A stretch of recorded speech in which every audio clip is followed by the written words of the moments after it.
पुण्यामधील वनराज अंधारेच्या प्रकरणामध्ये मात्र एक धक्कादायक माहिती समोर येत आहे। ते म्हणजे या घटनेमध्ये दोन सख्या बहिणीचा हात असल्याची प्राथमिक माहिती समोर येत असून पोलिसांनी त्यांना अटक देखील केली आहे।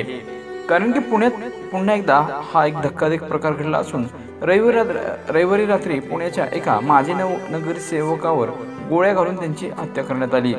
4 ते 5 बाईक वरून आलेल्या तरुणांनी राष्ट्रवादी काँग्रेसचे माजी नगरसेवक वनराज अंधेकर यांच्यावर हल्ला झाला। नेमकं घटना घडल्यानंतर मात्र कोणाला काही समजत नव्हतं की नेमका हल्ला कशामुळे झाला। मात्र काही वेळातच मात्र पोलिसांनी सर्व माहिती समोर आणली। अंधेकर यांच्यावर आरोपीने 5 गोळ्या चालवल्या व त्यानंतर हल्ला केला।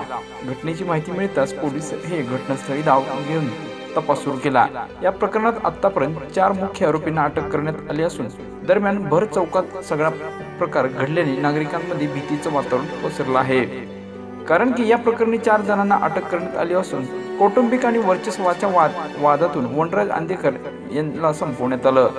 पुणे पोलिसांनी या प्रकरणी 2 सख्या बहिणी आणि त्यांच्या मेहुण्याला अटक केली असून वनराज यांची 5 गोळ्या झाडून व नंतर कोयत्याने वार करण्यात आला। वनराज यांच्या हत्येमागे त्यांच्या कुटुंबियाचाच हात असल्याचं समोर आल्यानंतर पोलिसांनी या प्रकरणाचा अधिक तपास सुरू केला असून इतर आरोपींचा मात्र शोध सुरू आहे।